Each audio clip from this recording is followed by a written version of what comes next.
о немаловажном, об очень важном, значимом деле в исламе, которым придают большое значение, это нравственность. И также эта нравственность, с чем она связана? Если мы будем придерживаться и руководствоваться этой нравственностью, которая до нас доведена Кораном, нашим пророком Мухаммадом, саллаллаху алейхи вассалям, как она положительно на нас влияет. И вообще, нужно ли это и для чего она нужна? Вот это хотел бы вкратце объяснить с помощью Всевышнего Аллаха. Самым главным козырным таким вот нравом нашего пророка Мухаммада, саллаллаху алейхи вассалям, объясняется в Коране. Что за черта была в нем, что он так талантливо и способно призывал людей, притягивал к себе людей, кто бы они ни были, даже на начальном этапе, если даже они были и врагами для него, но он так успешно, грамотно, вот своим поведением, своими беседами мог притягивать их. Вот в Коране говорится про это такой чудесный нрав его, которым был. فَبِرَحْمَةٍ مِّنَ اللَّهِ فَبِرَحْمَةٍ مِّنَ اللَّهِ لِنْتَ لَهُمْ وَلَوْ كُنْتَ فَضًّا غَلِيظَ الْقَلْبِ لَانْفَضُّوا مِنْ حَوْلِكَ. По милости Аллаха, Джалла ва Аля, ты очень мягкосердечный человек, добрый человек. И если бы ты был бы черствым, грубым человеком, то те, которые вокруг тебя люди есть, то они бы разбежались бы от тебя. Это было его ключевым. Он не был состоятельным человеком, чтобы привлекать в ислам людей. Он не был властным человеком на тот момент. За ним следовали одни бедные люди были. Потихоньку лишь набиралась эта сила. И укреплялся ислам. И его нрав самым сильным был этот именно, который подчеркивается Аллахом Джалла ва Аля в Коране, добродетельным, мягкосердечным человеком. И когда нам был ниспослан Коран, в этом Коране есть очень многое, которое по своему нраву, по своей натуре, по своим привычкам для нас может не подходить для нас. Потому что мы привыкли, к примеру, к каким-то обычаям. Эти обычаи, которые были выработаны у нас вследствие каком-то обществе, мы выросли, или же в каком-то селении, или же в семье сформировались они. Вот. И вот Аллах говорит в Коране. Есть некоторые вещи, которые вам нравятся по своей натуре. Вы привыкли этого делать. Но они на самом деле являются для вас плохими. И есть некоторые вещи, которые вам неприятны. Но на самом деле они являются благими для вас. И Аллах объясняет дальше и говорит. Дело в том, что вы не знаете, к чему все это приведет. А я знаю. То есть Коран это моменты, когда мы должны бороться со своими нравами. У нас есть нравы, которые подходят, и есть, которые нравы идут наперекос тем учениям, которые нам пророк, саллаллаху алейхи вассалам, обучал. И вот такой общий в Коране момент есть. Не значит должно быть, что все, что нам не нравится, это значит для нас какое-то, загоняет нас в какое-то рабство, ограничивает нашу свободу. Вот такое понятие у нас не должно складываться, когда в Коране говорит о том, что вы не знаете. Если бы человек, который выпивший и переходил дорогу, если бы он знал бы, что его задавит машина, то вряд ли бы он выпил бы, наверное. Хотя он пил для своего удовольствия. Понимаете? Вот многие вещи есть, которые он думает, что он хорошо делает. Его уклад жизни, он выстроил картину своей жизни вот так. Он считает, что это очень хорошо. Но Аллах в Коране говорит, это не так говорит вам, многие вещи. Потому что вы не знаете, говорит, а я знаю, вот поэтому я вам послал этот Коран. И хотел бы рассмотреть некоторые такие вот нравственные две черты, о котором говорится в Коране, восхваляя таких людей, которым дано такой талант, способность иметь эти черты. Бисмиллахи рахмани рахим. وَالْكَاظِمِينَ الْغَيْظَ وَالْعَافِينَ عَنِ النَّاسِ وَاللَّهُ يُحِبُّ الْمُحْسِنِينَ. Здесь Аллах восхваляет тех людей, которые способны, имея возможность, выплюснуть свои вот эти, гнев свой. Вот человек бывает, иногда злится человек он.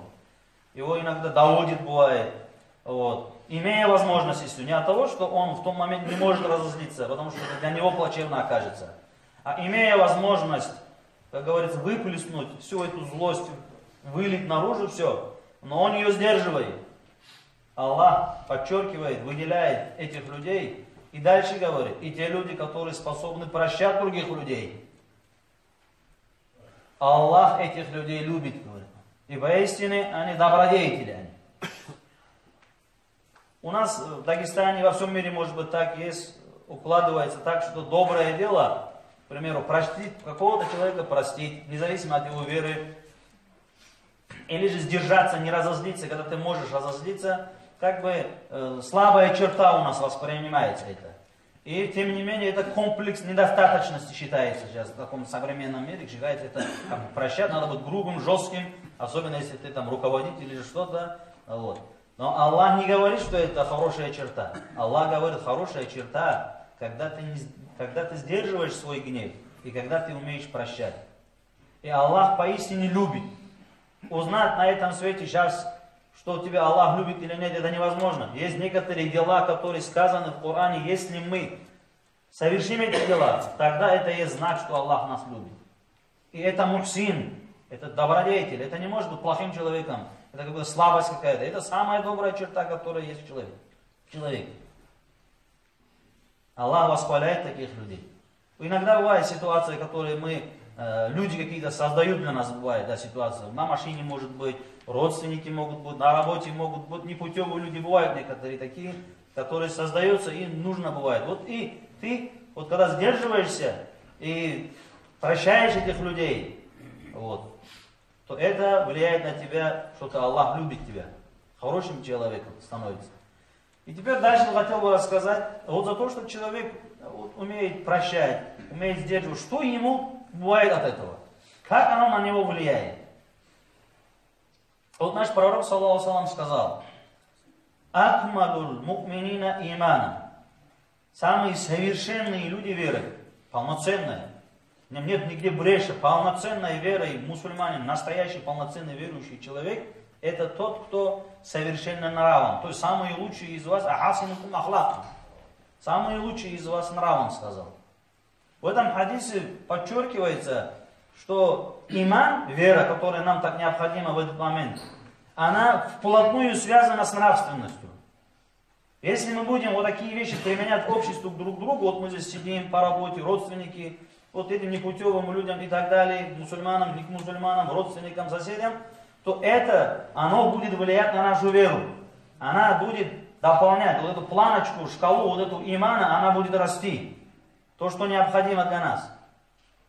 Потому что иман, это и самая главная вещь, что сдерживающая человека. И повышающая. И из этого человека становятся чудесные дела, делает иман. Иман, его место расположения, это сердце, как Аллах в Коране говорит. «Катаба Аллаху имана фи кулубикум». И вот для того, чтобы вот это в сердце находящийся иман, его не только ибадатами, поклонениями, намазами его можно повысить, эту планку, но и также отношением, нравственное поведение. В 3 вещах заключается хороший нрав, в 3 вещах. Она, конечно, расширяется его формат потом. Первое, это добрая, веселая встреча других людей. Вот ты когда встречаешься с людьми, весело встречаешь, не хмурым, не каким-то там на тебя повлиял какой-то там кто-то или что-то, какой-то факт на тебя повлиял, и ты встречаешь и все, всплескиваешь на какого-то человека. Быть добродетельным человек, он приветливый человек. Второе, не делать зло, от тебя исходит какой-то вред другому человеку. И третья часть, как говорится, это базулун нада, это как бы щедрость твоя, это материальным связано. Вот эти 3 вещи. Вот это называется хороший нрав человека. Вот, например, иногда нам интересно бывает, когда мы сталкиваемся с некоторыми людьми, которые у нас впечатления были о них очень хорошие. Вот, например, на базаре бывает, мы знаем, некоторые люди в хаджи бывают, по работе знаем, вместе очень такой добродетельный, мурид, может быть, даже. Вот. очень сильно за веру беспокоится человек. Но когда совершает какие-то дела, какие-то мирские, мелочные дела, скажем, да, очень не такие уже такие масштабные дела, и он там проявляется вот это, ну, скажем так, очень нехорошо проявляется это. На базарах, к примеру, обманывает, хотя он чуть ли не несколько раз хаджи был и считается муридом. И мы всегда даже задаем этот вопрос: ты же хаджи был, ты же мурид, ты же мусульманин на крайнем случае, а почему ты такие вещи делаешь? Откуда это все болезнь пришло? Что за вирус пробрался к нам, что человек, который совершает хадж, такие благодеяния, но он способен на такие пакостные дела? Это все идет от того, что у него низкий иман. Слабость веры это. Алимы говорят, ученые сравнивают, иман это есть сравним с мозгом. Вот человек, мозг, если где-то брешь будет, какое-то повреждение в каком-то участке, то это отражается в первую очередь на что? На словах и на делах.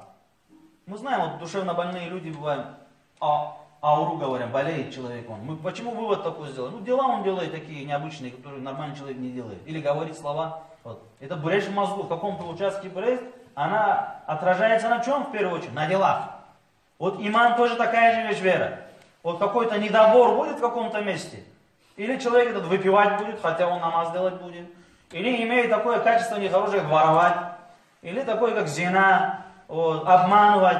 Это все, там нужно для каждого уровня вот этих вещей, чтобы сдерживать, нужно определенный уровень планки веры. Вот когда она отсутствует, он способен бывает, к сожалению, только на маленькие или лилипутские дела. На маленькие дела. И вот только на намазе он способен, на другое, более важные вещи, более таким быть полезным, он не в состоянии. Вот это и есть болезнь общественная, которая у нас есть она. Ее повышает только нравственность, по-другому она нет. Она должна быть идти те дела совершаться, которые указаны в религии, машрур называется. Она идет от Аллаха и от посланника его. Только вот эти дела имеют вот такое чудесное влияние на нас. И вот тогда поднимается иман. Еще говорит в этом же хадисе продолжение: самые лучшие из вас те, которые относятся хорошо к своим женам. Это, к примеру, женщины, это такой вот, другие, да, мы знаем, у них нрав тоже другой. Иногда бывает, какие-то вот сложности возникают, мужчина особо такой реакции не бывает, такой вот катастрофической. А у женщины уже начинает, вот это, они тяжело воспринимают. И когда они видят, что муж, к примеру, он спокойно относится к данному ситуации, и она начинает, почему ты спокойно ведешь себя, и на этой почве возникает скандал бывает. Ты какой-то несерьезный и так далее, и с этого начинается все. Они разные, я хочу сказать, поэтому наш пророк, саллаллаху сказал: самые лучшие из вас, те, которые относятся к ним хорошо. И вот за то, что их непутевость и так далее мы выдерживаем и обращаемся ответом хорошо, то есть нравственно, это поднимает планку перед Аллахом. Иман поднимается за такие вещи, только за такие вещи. От того, что просто так человек сидит, ничего не делает, ходит на работу и домой, от этого иман не поднимается, он понижается. Пока вместо до работы дойдешь, сколько ситуаций бывает по городу.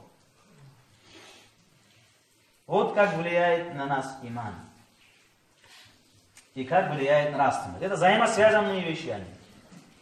Имам хадис из Абу Дауд, который привел, имам Науави тоже привел это в своей книге, хадис хорошим считается, он говорит: человек, нравственный человек, му'мин, верующий человек, нравственный человек, он настигает человека, то есть он выравнивается с человеком перед Аллахом, тот, который, с тем человеком, который целый день постится и ночью в намазах проводит, оживляет. Это не такой слабый ибадат, чтобы, представьте себе, целый день, каждый день ураза держать и ночью не спать, не проводить какие-то там непонятных там вещах, да?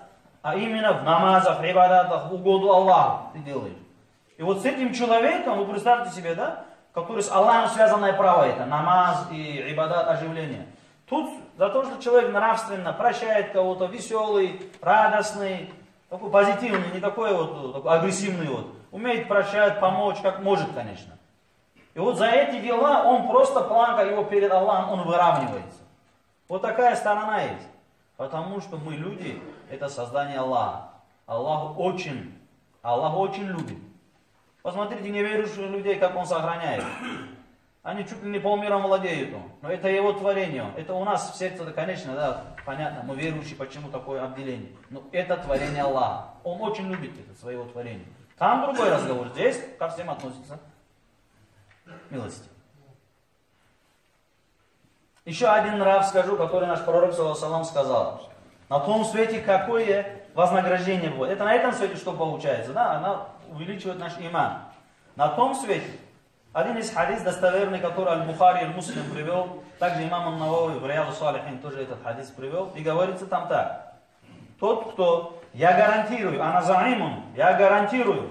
Пророка слова, саллаллаху алейхи вассалям, я гарантирую человеку тому, тот, кто оставит спор, будучи правым даже. Он знает, что он правильный, он говорит правильные вещи, он убежден, знает. Но однако это превращается в спор. Та сторона, которому ты хочешь объяснить, он не понимает, не достиг еще до этого момента. Он не вырос в этом. Но ты оставишь, пророк говорит, я гарантирую ему рай в окрайности. Дом, большую виллу, скажем так, в окрайности рая. Попасть в рай это уже большое дело. А здесь тебе еще и дом гарантирует большой. За что?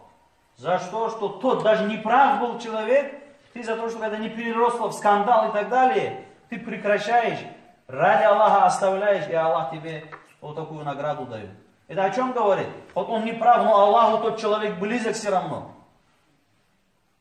Он не хочет этого. Зачем твоя правда, если ты в скандал превращаешь все это, не понимает человек этого всего. Вот что такое нравственность.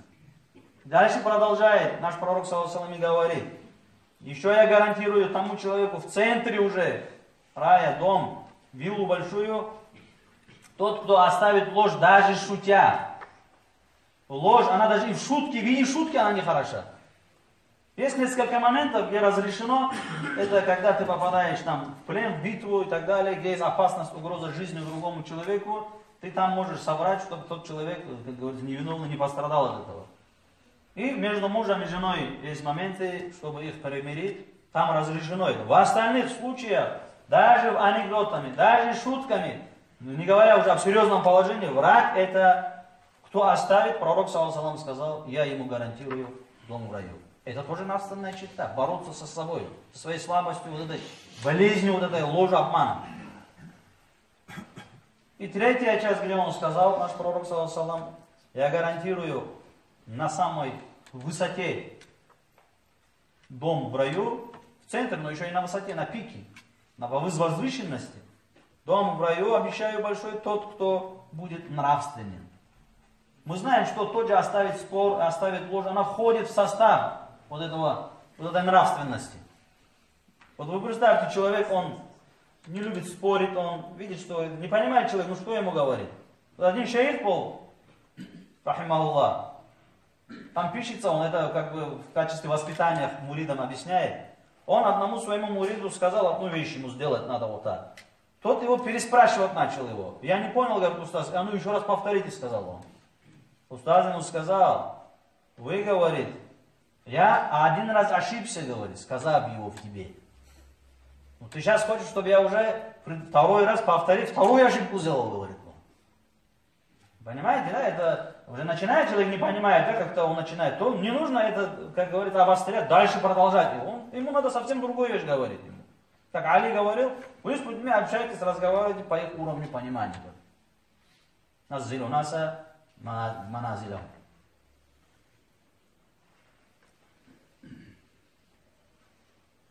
И наш пророк, саллаллаху, последний хадис тоже скажу, радийаллаху ан, сказал, в судный день настолько эти люди, которые стараются быть нравственными, добрыми друг к другу люди, какое местоположение будут занимать они возле пророка, саллаллаху. Он сказал, самые любимые для меня из вас, самые близкие для меня, маджлисан, вот мы сидим сейчас вот рядом, будут те люди, которые будут работать над собой, нравственностью.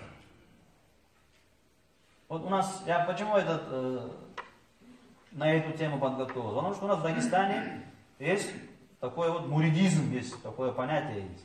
Вот это суфизм, тарикат, он как бы изучает именно вот эти две вещи. Другие вещи он не изучает. К сожалению, сейчас некоторые есть моменты какие-то непонятные, но а так в основном изучает две вещи. Это вера, иман, как нужно верить, усиливает и нравственность. И как стать нравственным. Если ты злой, как это исправить, к примеру? Какие ибадаты надо делать? Тренировка. Вот эти две вещи. А остальных там делений и так далее, ты левый, правый, таких вещей там нет этого всего.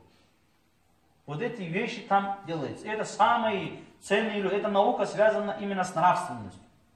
Больше ни с чем другим.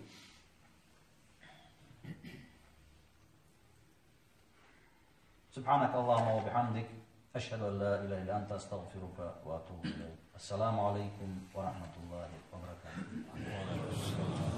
Сказать